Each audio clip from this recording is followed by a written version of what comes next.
இன்றைக்கி மீன் குழம்பு செய்ய போகிறோம். தேனாட்டம் அது எப்படின்னு பார்க்கலாம். சின்ன வெங்காயம் ஒரு கை எடுத்துக்கலாம். நல்லா அதை உரித்து எண்ணெயில் போட்டு நல்லா வதக்கிக்கலாம். 1/2 கிலோ மீன் எடுத்துருக்கேன். ஒரு பெரிய வெங்காயம் கட் பண்ணி எடுத்துக்கிறேன். சின்ன வெங்காயம் தக்காளி போட்டு நல்லா வதக்கி எண்ணெய் போட்டு எடுத்து வச்சுக்கலாம். எண்ணெய் கொஞ்சம் போட்டு வெந்தயம் வந்து ஒரு ஸ்பூன் 1/2 ஸ்பூன் அளவுக்கு போட்டுக்கலாம். பெரிய வெங்காயம் பொடியாக நறுக்குந்து எண்ணெயில் போட்டு 3 பச்சை மிளகாய் போட்டு அதோடு நல்லா வதக்கி எடுத்துக்கலாம்.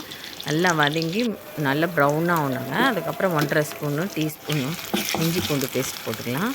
அது கூட வந்து குழம்பு மிளகாய் தூள், அது ரெட் சில்லியோடு சேர்த்து நல்லா மிக்ஸ் பண்ணி அதிலேயே வறுத்துட்டு சின்ன வெங்காயமும் தக்காளியும் நல்லா நைஸாக மிக்சியில் அரைச்சி அது போட்டு எண்ணெயில் நல்லா வதக்கிட்டு தேவையான அளவு உப்பு போட்டு நல்லா தேனாட்டம் இருக்குங்க. இந்த மெத்தடில் மீன் குழம்பு செய்தால் புளி நல்லா ஒரு 1/2 எலுமிச்சம்பழம் அளவுக்கு நல்லா புழிஞ்சி அதில் விட்டுடலாம்.